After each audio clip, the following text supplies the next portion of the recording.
Good evening, everybody. Thanks for joining us this evening. I think we'll get started. Expect a few folks will continue to roll in as we go, but that's great. Thank you very much for joining us. I'd like to begin by giving honor and thanks to the Haudenosaunee and Anishinaabe nations as the traditional inhabitants of the lands where McMaster stands.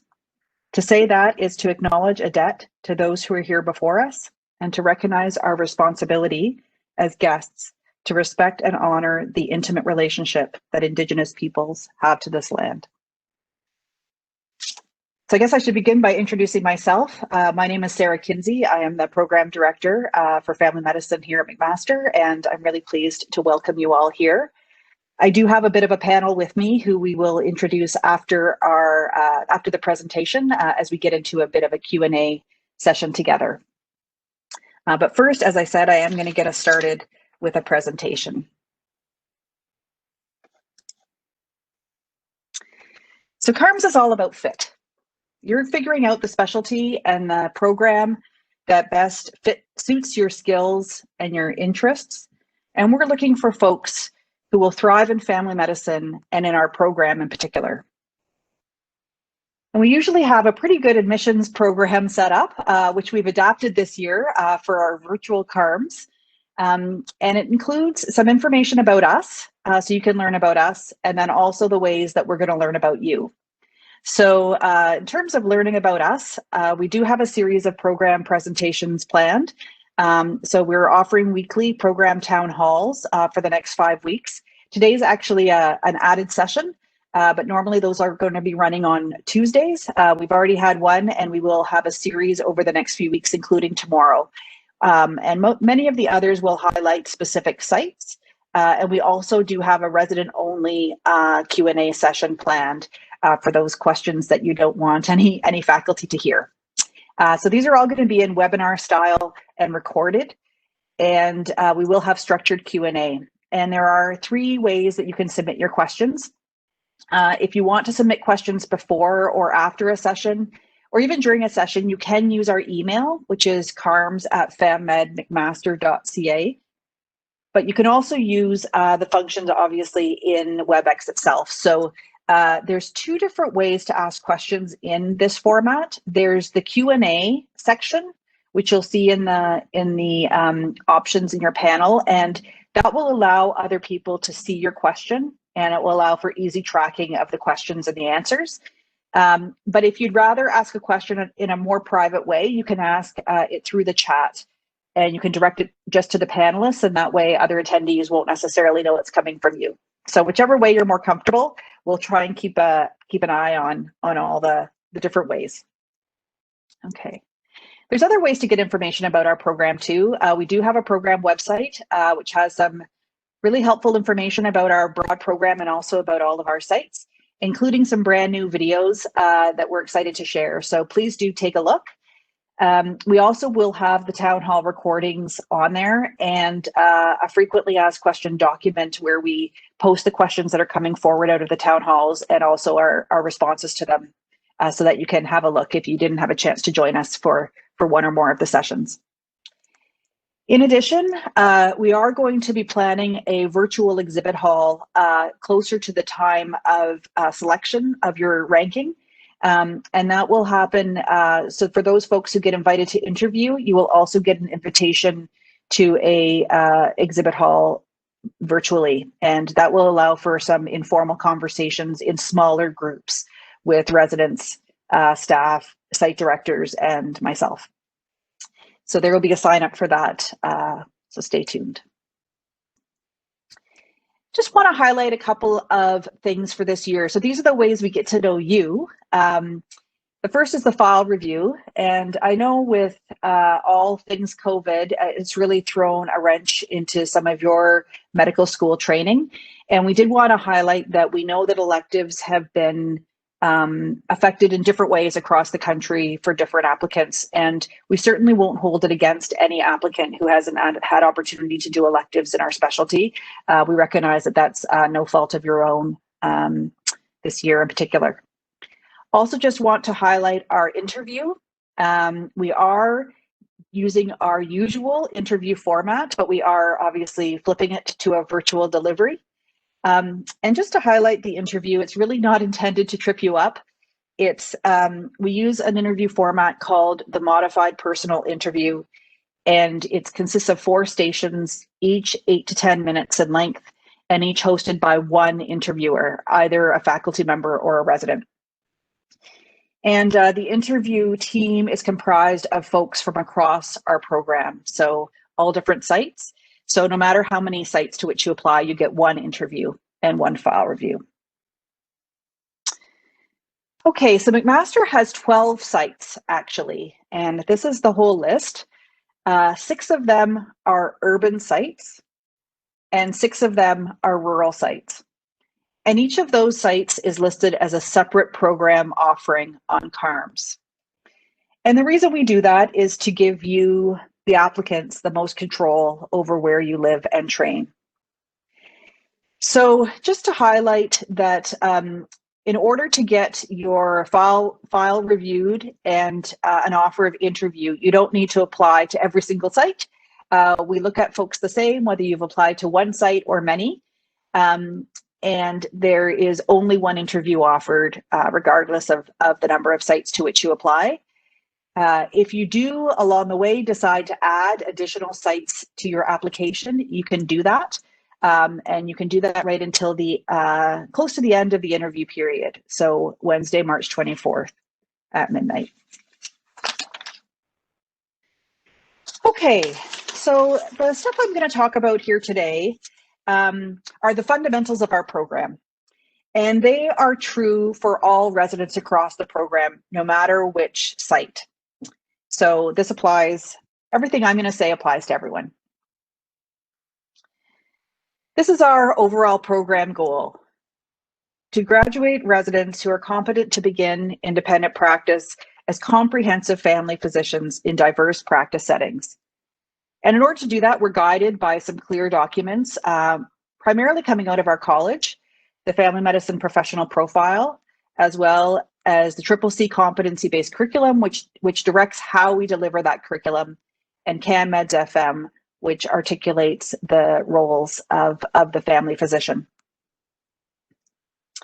Your clinical curriculum is essentially the same for all the sites in our program, although it may be operationalized a little bit differently site to site. So our program is constructed on based around a block format. So one block equals 4 weeks. So over the course of a year, there are 13 blocks. And in some sites, these rotations may be a little bit more integrated in nature, but this is how the time ultimately breaks down. And as you make your way to family medicine programs across the country, you'll probably see that this looks quite similar program to program. But I just wanted to highlight a couple of things that may not always be the case. Just to highlight, for instance, the 2 blocks of hospital medicine that you'll see there. So that is care of the adult inpatient. And that might be internal medicine based, it might be CTU based, it might be hospitalist based, depending on the site you're in. And it might be a combination actually. But all of those rotations are designed specifically for the family medicine resident with family medicine goals and objectives in mind. I also want to highlight the second item on the list, which is the family medicine and academic block. So this is a rotation that we created actually a few years ago now. And if you think about the academic year running from July 1st to June 30th, Block 7 is the middle block of that year, which runs from mid-December to mid-January. And so what we've done is we've claimed Block 7 as a common family medicine and academic block for all the residents in our program. So it's the only time of year where all of our residents are doing the same thing at the same time. And what that looks like is a combination of family medicine clinics in your home base. It's also some concentrated academic time and a little bit of generous time off at a time of year that many people are looking to recharge their batteries and sometimes celebrate traditions with family and friends. And so it's a really great homecoming midway through the year. And I will say that since we introduced it a few years back, I think it's fast become our residents' favorite time of the year.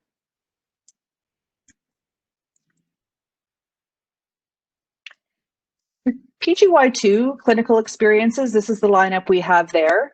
Your core family medicine in both first and second year will be with the same preceptor in the same home-based practice. And in addition, in second year, you'll also spend 2 additional blocks doing rural family medicine. And this is when we ask you to spread your wings and go work in a smaller, less resource setting, generally with more of a focus on comprehensive family medicine, including hospital-based care. And so for most of you, this will mean moving to a different community for that 2 months. Although if you have young children or other reasons that you can't manage to do that, we understand and will certainly accommodate you doing this rotation closer to home where you can commute.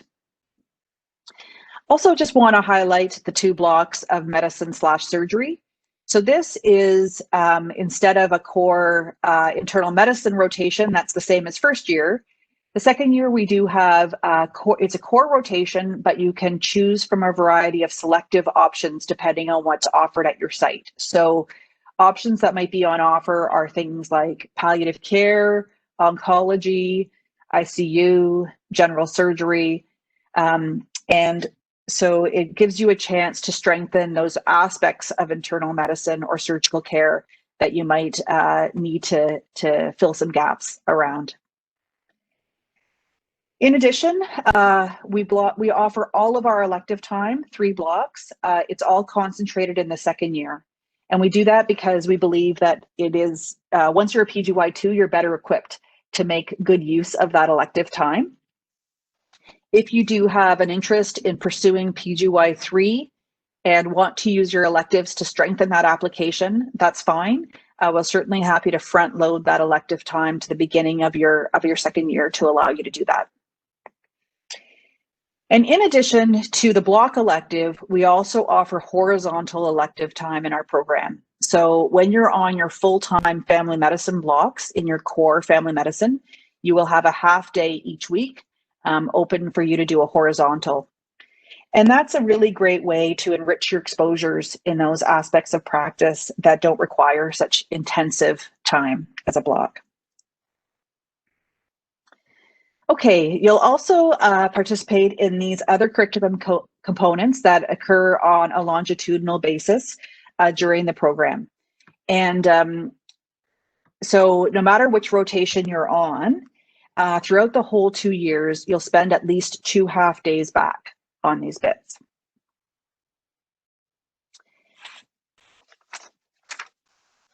Okay, so you're going to spend a half day each week in your home-based family medicine clinic. Okay, and so this is where you're doing your core family medicine blocks, and in addition, a half day every single week when you're on your other rotations. So this allows you to maintain continuity with your own patients as well as with your preceptor and over the course of the whole 2 years. So it exposes you to all the joys of real family practice. In addition, the other thing that's really nice, I guess I should highlight, is that this quickly becomes your clinical home. And it's really nice to have a warm welcome every week when you return. In addition, throughout the whole 2 years, you'll spend Wednesday afternoons in mental health and behavioral science tutorials. So this is our equivalent of a psychiatry rotation, but it's so much more than that. So this is where you learn about primary care psychiatry, you learn about psychopharmacology and counseling that's relevant to family medicine. You learn about interviewing skills and some of the art of family medicine, such as breaking bad news and dealing with the rambunctious toddler in your office. It's a really great way to learn those skills, and it's also having a real community of your peers that you see every week. I think it's a strong contributor to resident wellness in our program. Our inquiry curriculum is the newest addition to our lineup. And so we officially launched this a few years ago when we did a bit of a revamp. So what we've done is we've incorporated our evidence-based medicine curriculum, our quality improvement curriculum, And we've added in some core research principles and more. And there's a real focus on practical skills and implementation in practice. Finally, there's a few other academics that fill in the rest. So we do have an academic half day that runs during the course of the program. For some residents, that's focused around their full-time family medicine blocks. And we have a series of other academic offerings, as you'll see there. Some of these are concentrated in Block 7, either on a site-based or central academic days. Okay, I typically get lots of questions about PGY3, so I wanted to provide some brief information about that here. So often in CARBs, when I can see the room, I usually ask for a show of hands to get a sense of how many folks at your stage are thinking that they're probably going to want to do a PGY3 year. And usually when I do that, about 80% of the room puts their hand up. And I don't think that's surprising at all, because it's really hard to imagine, as you're just approaching your graduation from medical school, that in 2 short years of family medicine training, you'd feel ready to go out into the world as a family physician. But I actually would like to reassure you that, in fact, for most of our residents, that is the case. And only about 20 to 25% of our residents typically apply to PGY3 programs in the end. And I think that reflects the steep learning curve that happens over the course of residency training. In any case, McMaster has its fair share of PGY3 programs, and they're organized into 2 categories, Category 1 and Category 2. So Category 1 are structured programs where the resident follows a pretty structured curriculum that lasts a full year, 13 blocks in duration. And you'll end up with a certificate of added competence that's recognized by the College of Family Physicians. And these are the programs we have, as well as the number of spots affiliated with each of those programs here at MAC. We also offer Category 2 training, and that's a little more resident driven. So it's a self-designed curriculum where a resident applies for training based on their own goals and objectives for the training itself. And we really do prioritize residents with a community-based focus who might be interested in expanding their skill set to work in a rural or smaller community setting. And most of the residents apply for 3 to 6 months of training. So we have 24 months of funding, but that actually goes a fair ways when you divide it among residents who are looking for smaller bits of time. In addition, we have 12 months of funding, which is designed for a research or scholarship opportunity. And we're currently defining that likely into a clinician scholar program or the equivalent. Okay, I could talk about MAC all evening, but I won't do that. But I would like to highlight 3 good things about McMaster's program that I think are pretty special. The first is that we're resident friendly. As much as we have our own curriculum, we know that you have a vision for your career too. And there are a lot of ways to put your own stamp on your learning, and we want to support you in that. So I think residents here find that they have those opportunities to sort of tailor and modify their learning experiences in very specific ways, but to allow them to meet their own goals and interests. As I mentioned before, you have a real home base here at MAC, both in the clinical setting and also in the academic setting. And I think that creates a real sense of community and grounding for residents throughout their program. Residents are valued members of the team from the day they arrive, and I think really feel that in their training environments. And we do rely on the resident voice. No program is perfect, but you can't even get close unless you're interested in hearing feedback, good and bad. And so we really try to strengthen the resident voice. Residents are members of all of our working groups and all of our committees, and their voices are centered in that process. Second thing I'd like to highlight is quality of education. So McMaster is known for its excellence in adult education, and I think our family medicine program is no exception. We've had the highest possible accreditation rating since our inception as a program, and our last accreditation in 2015 was equally successful. I'm incredibly proud of the faculty we have involved in our program across all of our sites. They're excellent role models. Many of them have been recognized for clinical and educational contributions, and many of our family health teams have received provincial awards. Many of them also hold significant leadership roles in their hospitals, larger organizations, and communities. I'm really, really proud of the network of faculty that we have teaching our residents. McMaster underwent a significant expansion as a training program a number of years ago, and with that came real investment of resources. And you can see that in the buildings that we hold our clinics and our training facilities across our network of sites. I think it's really the building that you can see there is the David Braley, which is our main center for the residency program in Hamilton, and where all the residents will come one day when we're back to non-virtual for central academic time. Finally, I think there's a real curiosity and spirit of innovation across our department that impacts our clinical environments, our curriculum offerings, and our research initiatives. And these are just some examples that where you'll interact with that research and innovation during your program. I normally would show a video here, but I haven't figured out how to do that effectively on WebEx and give you the audio, but I'm happy to share it in the link as a link in the chat so you can access that yourself if you have an interest in learning more about research at McMaster.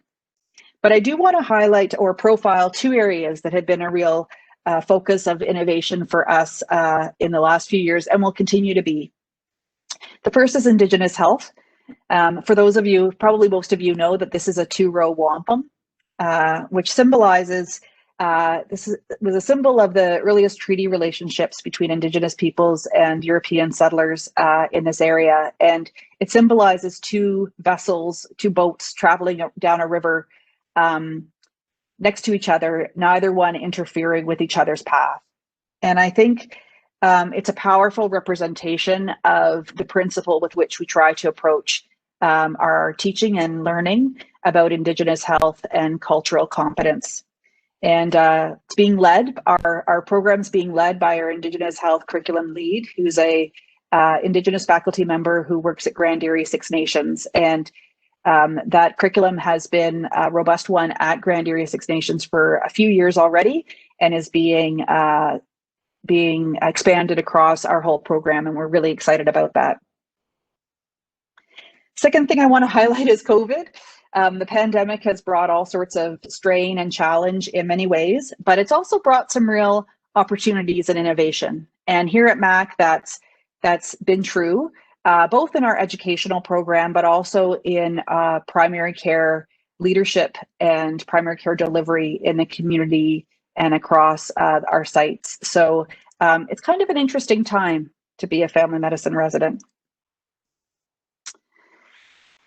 So I know that you have some decisions ahead, lots of doors, many options and decisions, I guess, ahead of you, but feel confident that whatever door you choose, if it leads to McMaster Family Medicine, that you'll have a strong and positive residency experience in your future.